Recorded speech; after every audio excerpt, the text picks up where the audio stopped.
wherever you're connecting from. My name is Dr. Ethel Abe. I'm excited to be with you this afternoon. And by the grace of God, I hope we're going to have a fantastic time these 20 minutes. All right. Today, we're going to be talking about foundations, the foundation of relationship. You know, relationships are very, very important, and life is very important. I discovered that everything about life revolves around its foundation. You know, I have a joke. I just found that joke where somebody said that marriage is like a deck of cards. In the beginning, all you need is two hearts and a diamond. You know, all you need is two human hearts, two hearts who love themselves, and a ring. By the end, you wish you had a club and a spade. You know, I'm so taken by this joke because I feel in my heart that this person actually got something right, because when you don't take your time to understand what you're getting into in a relationship, you will think it is about a heart and a ring, but it's not so. Oh my word. Sorry, please. Okay. You will think it's about a heart and a ring or a diamond. But when you understand, I don't know why my video is upside down. I am made to understand that the video is okay right now. Is it okay? Fine. Thank you. So sorry. We are still at the teaching edge of our streaming. But nevertheless, thank you for your understanding. Like I was trying to say, I said somebody made a joke that marriage is like a deck of cards. In the beginning, what you have is two hearts and a golden ring or a diamond ring. By the end of it, you wish you had a club and a spade or an axe or something. Because at the end, towards the end of relationship or in life, as you go on, as you stream on in relationships, you discover that actually you need a spade and an axe and a club to make it shape up. Okay? Now, I'm going to be talking about the foundation of marriage. It's very important. It's very, very important. Jesus Christ knew something about foundations, and he even spoke about it. I know it is literally where people don't go to these days, because we are like Adam. Actually, somewhere I am born again. I'm filled with the Holy Ghost. Thank God for those of you that are watching me right now. I am rushing because I have 20 minutes. I promised you I will just give you 20 minutes, but I want you to get something out of it. What I want you to get is a new thinking. I want you to just listen to me attentively. Some people say I speak very fast. It's true. I will try to be slow, but I have a lot to say in a short time. Now, Adam and Eve were created, and the day they met themselves, they found themselves as adults. They were both mature adults, just like me and you. The day my husband found me and talked to me for the first time, I was already an adult. No wonder they don't allow children to get married, because marriage is for adults, two young adults or two old adults, whatever the case might be. So two people who are able to make decisions for themselves find themselves and they engage in what is called a relationship. And unfortunately, like Adam, what many people do is to engage from top. They engage and relate from what they encounter in that relationship. And that is the reason why today what we have are relationships that go south. Because like Adam and Eve, who did not understand even the basic purpose for which they were together, who lost their marriage, who lost their relationship, we also have not taken a thought to say, I am a mature adult. I'm meeting somebody for the first time, somebody that has lived at least 17 years of their lives with parents. You know, what am I supposed to do with this person? Who is this person by my side? How am I going to live with this person? So instead of those thoughts to cross our minds, like Adam and Eve, we call ourselves sweetie, honey, sugar, and all kinds of things. And then we take it off from there. We start to make children. And halfway through, something begins to visit the relationship that was not there in the beginning. And that thing I call foundational needs, foundational requirements, foundational repositories that needed to be addressed from the beginning. Because foundation is actually the beginning. Okay, let me go back to the Garden of Eden, for instance. In the beginning, in Genesis chapter 2, the Bible said that God created man, and there was no man to till the ground. Rather, he created all things, and there was no man to till the ground. So what did God do? He decided to create a man to till the ground. And then he planted. If you get to verse 7, verse 8, verse 9 of Genesis chapter 2, the verse 7 said, God planted a garden in Eden. And then verse 7 says, God planted. Verse 8 said, God grew. He made to grow. The trees he planted, the things he planted, he made to grow. So that means that there was a process, there's a principle there. Before something grows, there must be a planting. So God planted, grew the trees, and then formed the man of the dust of the ground, and then brought the man into the garden. And when the woman was brought out of him, he also looked at her and said, this is the bone of my bone, flesh of my flesh. And he never introduced himself, and she never introduced herself. All they did was to begin a relationship. And we know where that relationship ended then. Adam and Eve were in the garden. Forget about the devil coming, forget about one or two things happening, but my concern is, what were they made to do? First of all, they were planted in a garden. They were put in a garden. The garden typified themselves. They were blessed as seed. God said, be fruitful and multiply. That means that they were seed. So they were actually supposed to go down. They were supposed to be a plant. And then God showed them trees and fruits. But he told them to work the garden. That means that they were actually expected to work. They were supposed to look down before looking up to the fruits. They were actually supposed to plant before looking for a harvest. But you know what they did? Like many of us do today. We get an idea, we get into a relationship. All we do is look at what we have and begin to do something with it. And when we start to do those things, halfway through, we discover that the thing didn't have a foundation. And the thing crumbles. You know, Jesus Christ, being the living God, the Word of God, who made all things, came to the earth and spoke something very, very profound about the foundation. He said that every man that hears his word and does it is like a man who built his house on the rock. The rain came, the wind came, the flood came, the house was still standing there. But the one that did not take his word seriously is like a man who built on the sand. So what Jesus was saying strategically was, every man needs to build his life, his business, his ideas, his relationship on a foundation.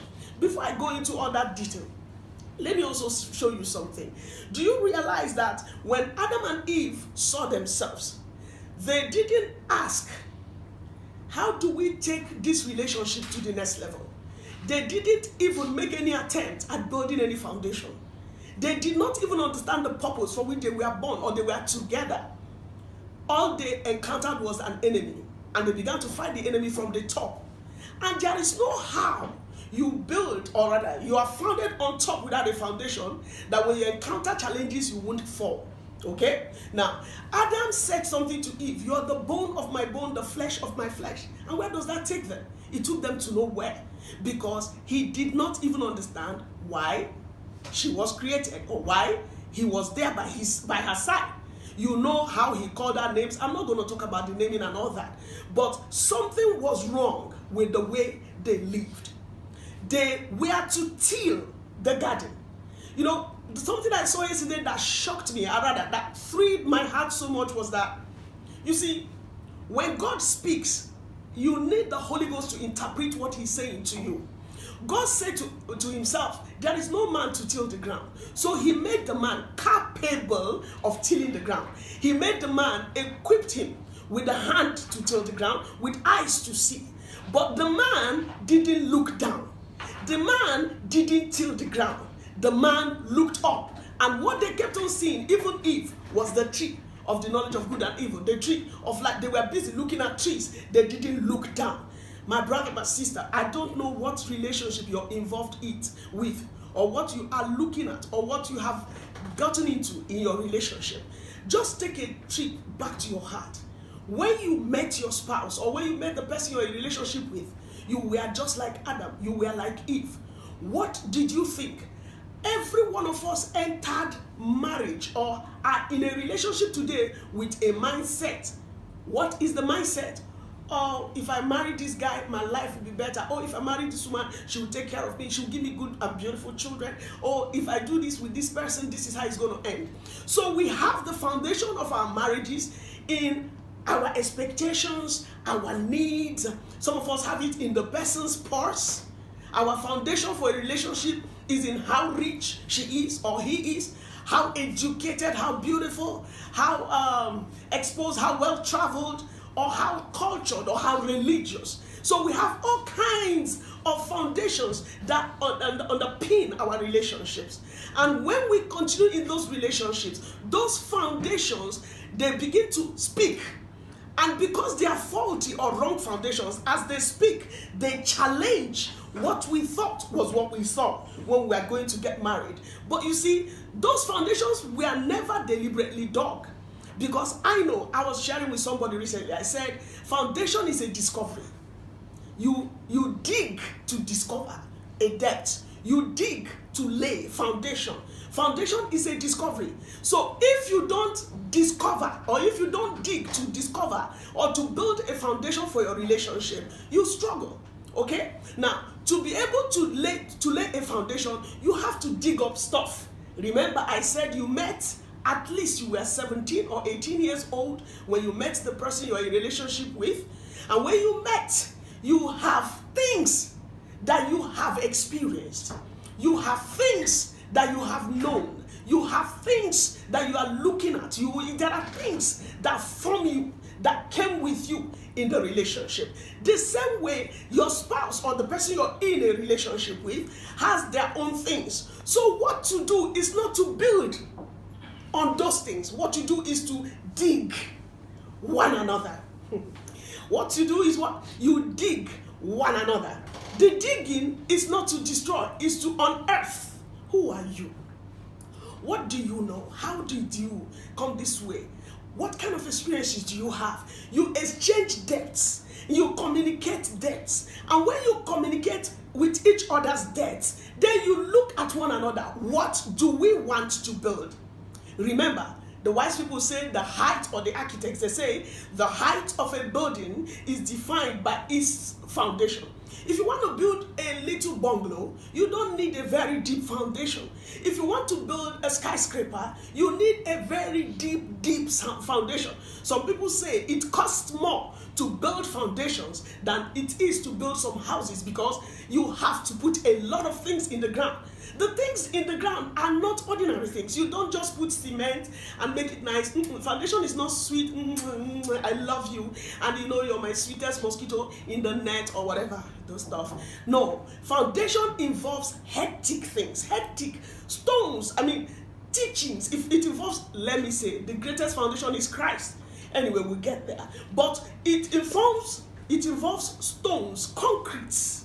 It involves some rock, boulders of rock, depending on the kind of house you want to build, depending on the kind of relationship you want to build. So if you want to build a relationship that is solid, a relationship that will last, you have to first of all crash it down and go into one another. Define what you're building and then look for what to put into those foundations. You look for what to build into those foundations. I said before, I want you to think. Thinking is, did we think of all these things? You know, some people are shocked by the discoveries that they make in the course of their relationships, because they enter relationship with that thought of, oh, everything is fine. No, everything is not fine. Me, when I entered relationship, I had the idea too that everything is fine. When my husband toasted me, he had the idea too that everything was fine. But in the course of the relationship, our foundations began to speak. And by the grace of God, we had to crash and then go down and began to dig. I am teaching you from what I know is the truth. Some people are struggling. Some people want to throw away what they have because there was no foundation. Listen, you see, if you go to the book of Matthew, I think Matthew chapter 7, where Jesus said that a house that is built on a rock will stand the wind, the rain, and the storm. What he said was not an if kind of story. every house stays under the rain. Every house stays under the wind. And every house has the potential of being flooded. Now, what I'm trying to say is that every relationship faces challenges. There is no relationship under the heavens that does not face challenges. Now, the thing that will sustain that house is not the age of the house. It's not the experience of the house. It's not the wealth of the house. It's not the strength of the blocks. It's not the experience of the house or the people in a relationship. It is not the money involved or the poverty in the relationship. So it's not what you have that keeps the relationship strong in the day of the rain, the wind, and the storm. It is not anything you think you know that keeps the relationship strong. You know what keeps relationship strong? What keeps relationship strong is its foundation. I didn't say that. Jesus said that. Now, the strength of a relationship is not in money. Okay, tell me. Oh, if only I married a rich man or a rich woman, my marriage would be strong. Adam and Eve had everything. Are you thinking with me? Adam and Eve had everything. Adam and Eve had everything. They had everything provided, plus God. Adam and Eve had every resources that they needed provided for them. But their marriage flunked. Just one wind and the marriage failed. They failed God, they failed themselves, they failed you and I. What didn't they do? There was no foundation. They didn't. There was no work on their foundation. They didn't even have a conversation. Adam and Eve didn't talk. How can you build a foundation in a relationship when you don't talk? How can you build a foundation in a relationship when you hardly interact? When there was no exchange? You see, relationship is an exchange. How could you exchange your debt with the debt of somebody when you entered into the relationship already telling yourself, I'm not going to tell him anything. I'm just going to present myself. What he saw is what he got. No, you are more than what he saw. There are things in you that whether you like it or not, they will show. There are things in me that popped up from my foundation, from my background, from who I am, that gave me questions in my relationship. And I said, God, I thank you. If you were not the foundation of my relationship, I shouldn't be here today talking to you about relationship and their foundation. What did God tell me? He said to me, it is not about you. It is not about him. It is about me in the foundation. The Bible says, all that foundation that is laid, that can any man lay. I mean, the foundation that is laid is Christ. So who is in your foundation? What is in your foundation? Your tradition, the way your people do things, the way your mom and dad did it, the way you saw your friends do it, the money you have, your degrees, your business. What is in your foundation? I ask myself, who or what is in my foundation? The secret of strength, the secret of resilience, the secret of victory in any relationship is telling yourself, I came into this relationship as a seed. I need to plant myself into the relationship and allow me to grow in him, with him together, so that we can become fruitful. The foundation of anything that is not dug will not support that thing in the day of his test. You have an idea. You didn't give it a foundation. You didn't wait and you just ran. It will not go far. Somebody gives you $100,000 today and then you just enter the shops. You'll be shocked. You'll come out with nothing. But if you keep the money somewhere and take a stock of your life and ask yourself, what am I good at? What can I do with this money? How do I go about it? You'll discover that in 10 years' time, you still have the money increasing. But if you don't give it a foundation, if you don't sit down to give it a fit or to give it a root in something, you discover that the money will go. So, my brother, my sister, foundation is key. Oh, look at it. Today in the Christian faith, all of us are looking around about what is happening in the church. everybody's talking about false prophets, false miracles, and all that thing. Is the problem of the foundation. The reason why we have so many separations, divorces, even among ministers today, faulty foundation. The reason why people are wondering, is marriage a mistake or a fallacy? Faulty foundation. So how do you do to build a strong foundation? Dig out the flesh, sand. The things that perish, the things that will not allow the stone, the rock, the reality of what you're into to settle. Take them away. Take out self. I talked about self last time. Self is a massive sand that will not allow you to dig a foundation. You and your spouse should come together.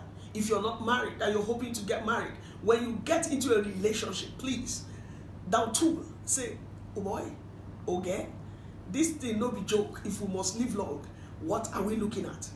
How are we going to go? How far do we want to go? We need to put out this, we need to put out that, we need to say this, we need to do that. This is our boundary. If you don't set those things in place, your relationship may not go far. But the reason I'm saying this is just because I want to highlight your attention to what many people have neglected. Many have not taken heed to this thing, and today their foundations are asking. I go back to my story, the joke I started with, that somebody said that marriage is like a pack of cards. In the beginning, you have two hearts and a diamond. By the end, you wish you had a club and a spade.